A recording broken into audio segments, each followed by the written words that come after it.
Hi everybody, it's Colin here from Woodthorp International. I've had a great time just recently working hard on the layout and as I said, it's all about the numbers and I've done a lot. I have actually put in the 3 bypass lines going past the station lines in America, and I've done 3 new boards. Right, I just thought I'd show you the 3 boards in situ. There is one that is full up and all used. There is the, if you remember, the funny shaped one where it's got 1 block unit and 2 loading operators for the points. They're not all full, there's only 5 out of the 8. There's 3 still spare to do on that one, and then I'll pause you and show you the other one because it's right over there. So the other one is under here and it's got 1 block detection unit and an operator, and they've got 2 spare still, but all the points are in. That's fully up and working. And there's the terminator on there because that's the last one of them, ready for the next ones, which will be going over here somewhere. So I'm pleased with that. With 6 electronic hardware on, and that's allowed me to wire the points up, put the motors in, which is 8 of them I've done, 4 at each end of the stations. So that's great now because now I can run, I can stop in the station, run past and stuff like that. There was 6.6 meters of track I've laid on those 3 lines. I've done 22 blocks, which includes in that the feeds for each point because they're separate to the rest of the blocks.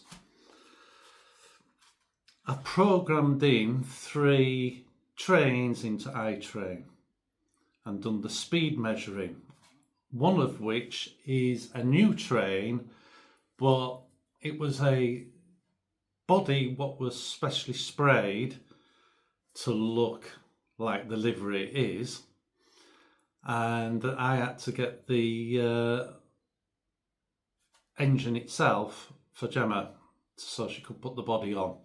Anyway, it's all married together now. You have to do it with grain ferries, you can't put it with a dapple, and that's done. I'll show you that. It really does look smart. It's a good job. It's the same person who did the Maritime, and she got that 2-3 Christmases ago now. Time flies. Well, this is the special what was done, and a very neat job indeed.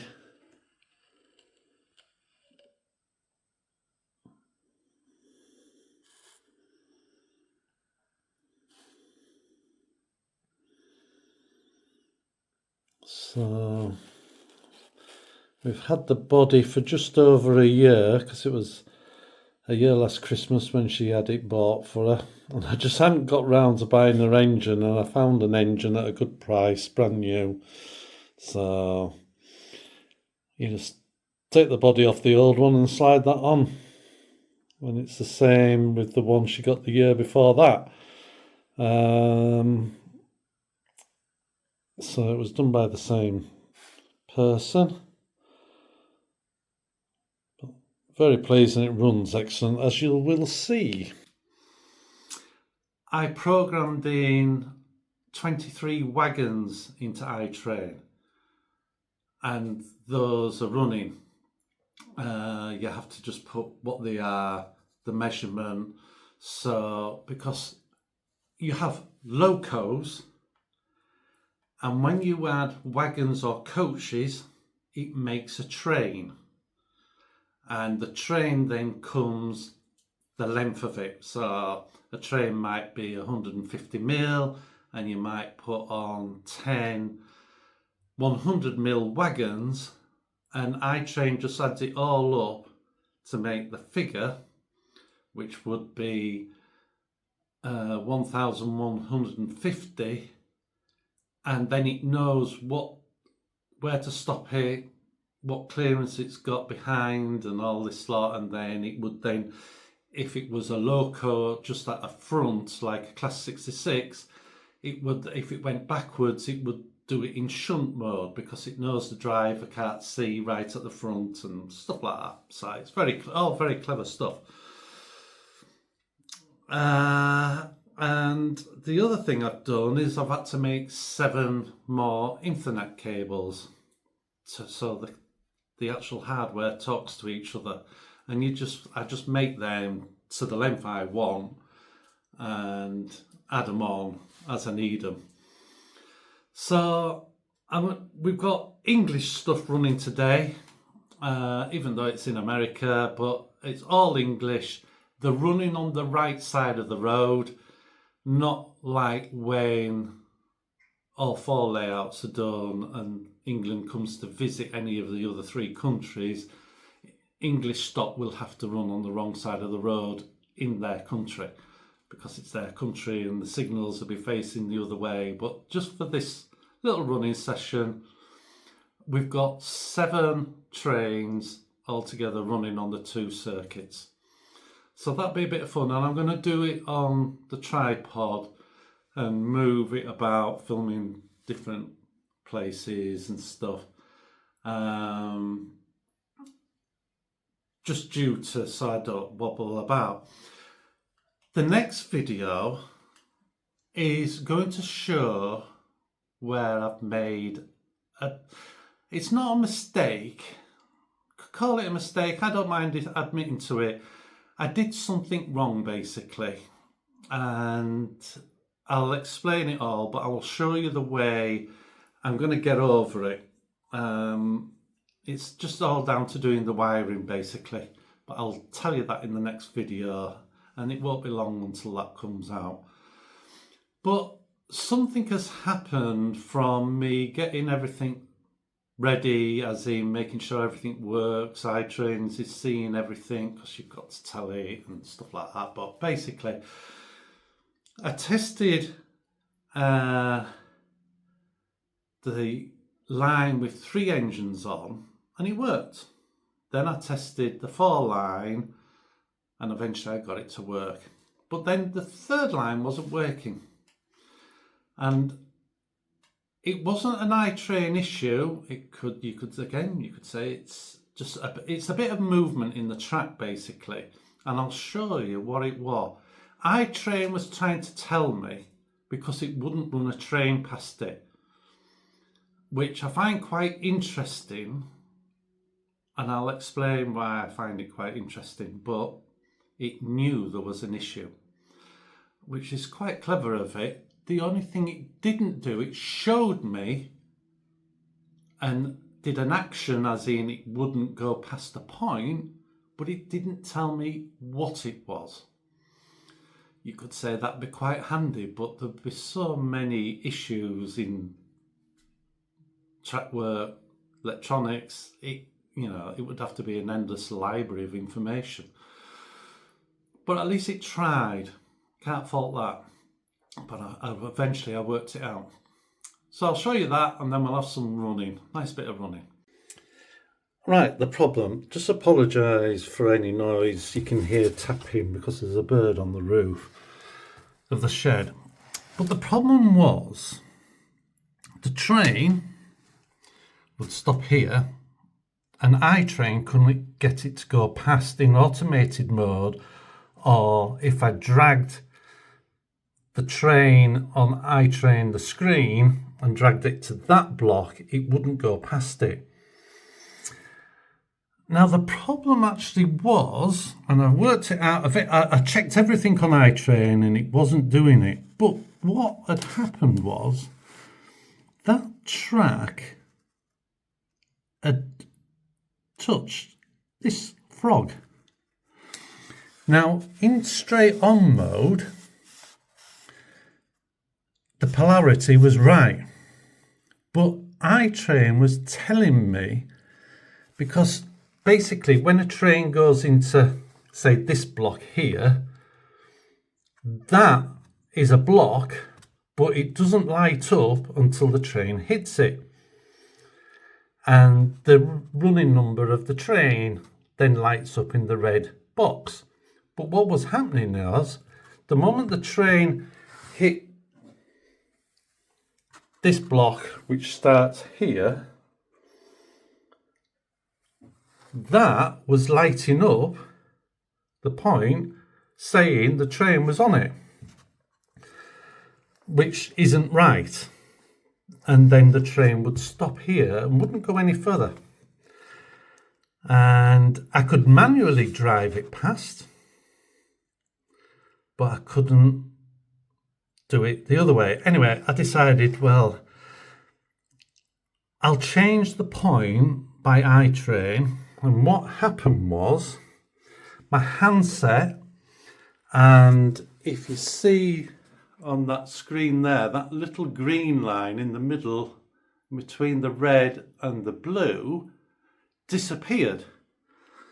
And when that disappears and the handset flashes, there's a short.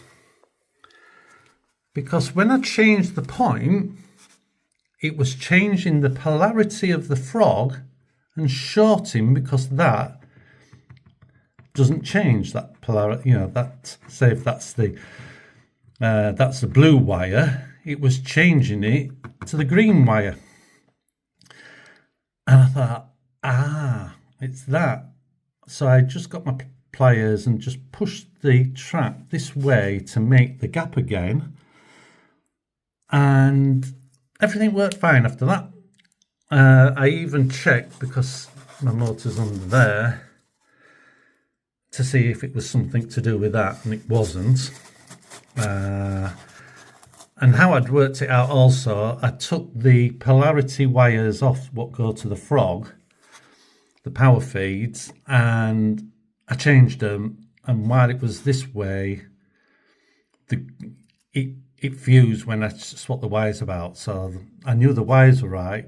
So what else was it? And it was that. It was that little gap. But that's the beauty of modelling, I think. Model railway. Little things happen and it's solving it. But I did think it was iTrain, but it wasn't. But it was telling me, because basically if I click on my mouse, get it up here, when it went into this block here and that highlighted with the train number on, that was highlighting, and it shouldn't do until the train actually touches it. So in a way it was trying to tell me, but it wasn't telling me what the issue was. That was down to me to find out. But I just love solving problems. Sometimes drives you mad, but it's sometimes it's good to do it, and it's quite an achievement, and it teaches you. I'll remember that next time I see that. I'll check that if that ever happens. Right, let's get some running. I've run the trains, tested, is there any teething troubles and stuff like that, and they work, but then I've just turned it on and they started to derail, you know. What can you do? Anyway, we've got an 800 on the passenger line going on the American down line, because don't forget they drive on the other side of the road. But I'm running it English way just for all this.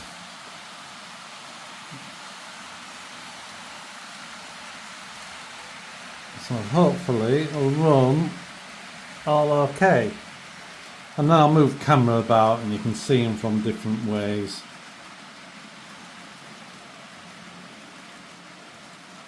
This is just looking into the three lines, what I've done, the wagons, what are on the new one.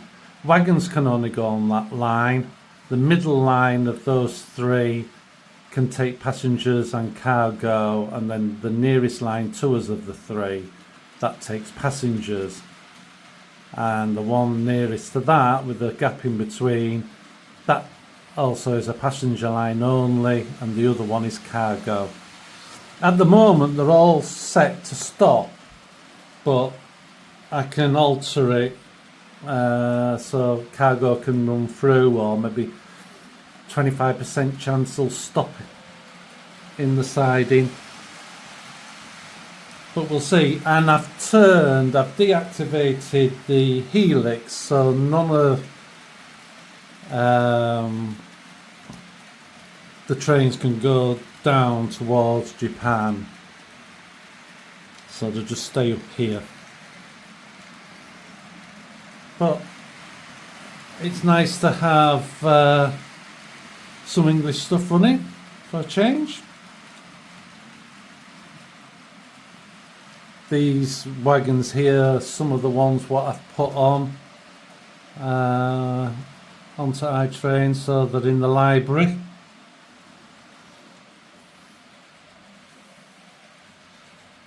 I'll just go and turn the dehumidifier off.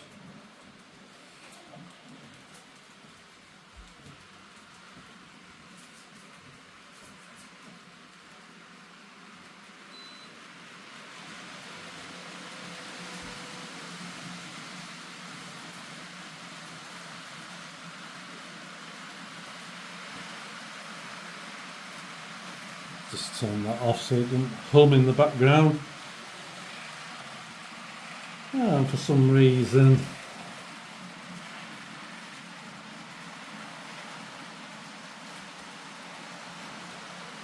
one of those coaches was coming off. Don't know why that one decides to come off there, because that's been round many times.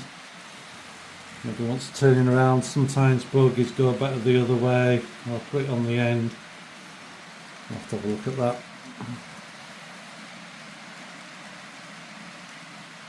So if I just pause you and I'll put you looking the other way.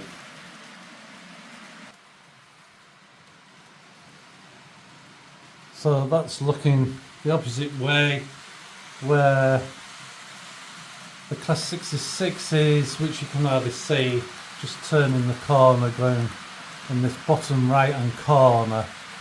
That's where the camera was before.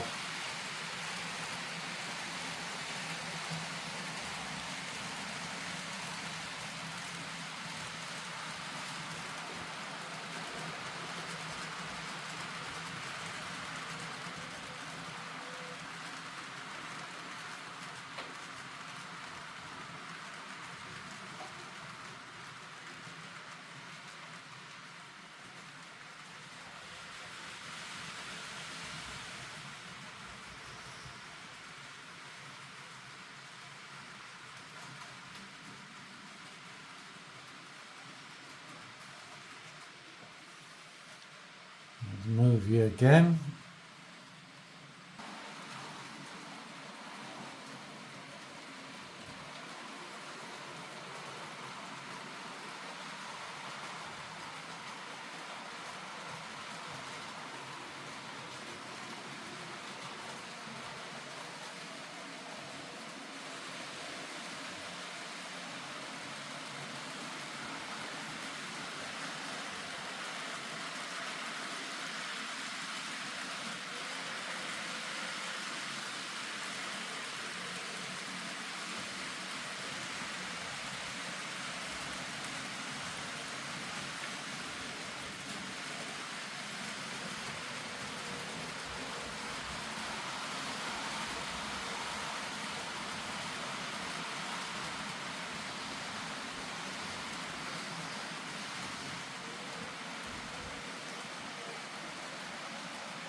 It's nice to see, watching the trains run, them deciding which lines to go on in the station bit. Even though some are limited, the train coming towards us, the 57, that can only go down that line. That's its bypass line for the passenger train, where the other one's got a choice of two as cargo wagons.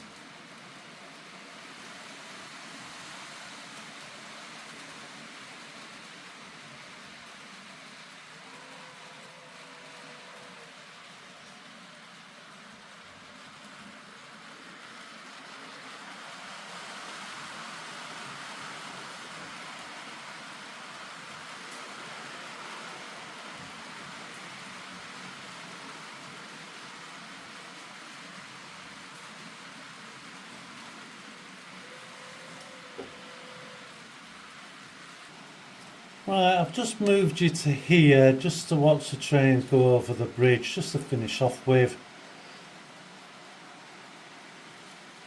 We've got class 50 going over at the moment.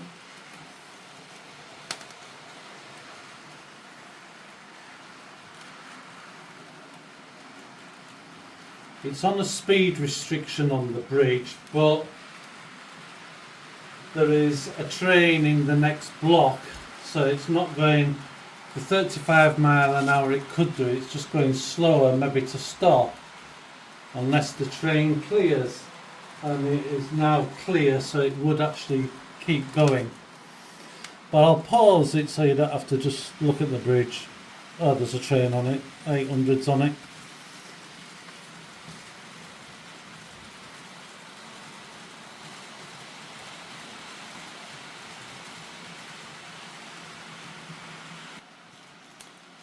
The class 57 is going to come on the left hand side of the screen in Freightliner green, weathered.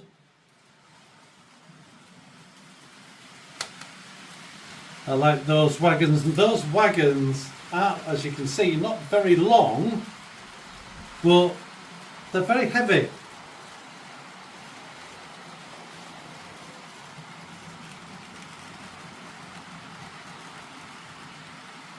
They had just stopped because there was a train just clearing the block in front, and now a class 66 in one livery.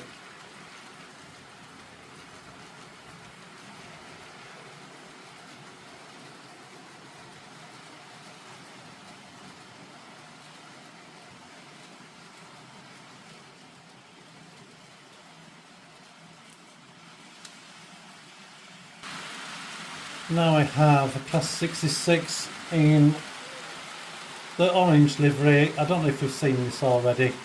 Do apologise if you have. There's one train you haven't at the moment, which is on its way. And it'll be coming towards you. And that's a class 68 in plain DRS livery. There it comes now, and I believe that's them all.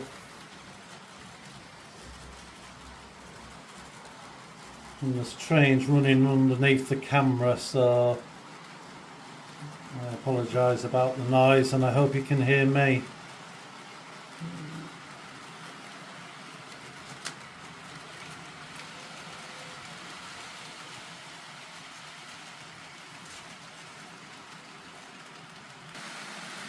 So these are the 5-point motors I've put in at this side.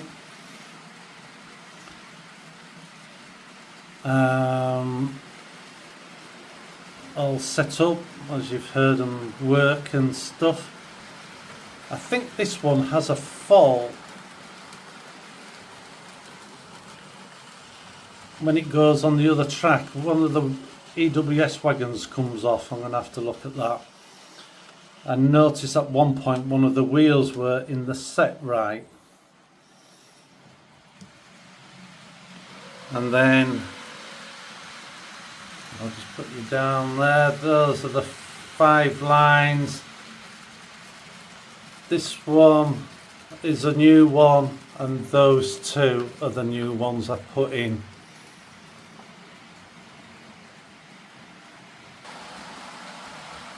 And in a second, when these trains clear, you'll see the 4-point motors I put in at this side. So it was actually 9 points I put in. I thought it was 4 at each end, so it's 9-point motors.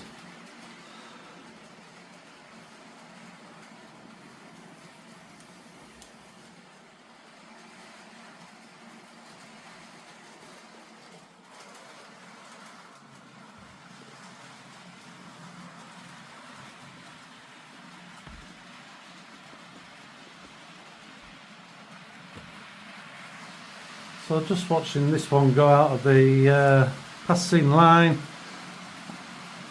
and we're a bit cockeyed, but never mind.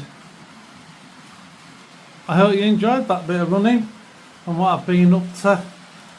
I've right enjoyed myself doing all the different things, and as I said, it's nice to see some English stock run for a change. But that's why I want a 2-4 country, so I can run lots of different types. But thank you very much for watching, and I'll speak to you in the next video where I'm going to admit to where I've done wrong. But never mind, I have a plan to get over it. I just, I'll tell you all about it. But thanks very much for watching. I'll see you in the next video. Bye for now. Bye.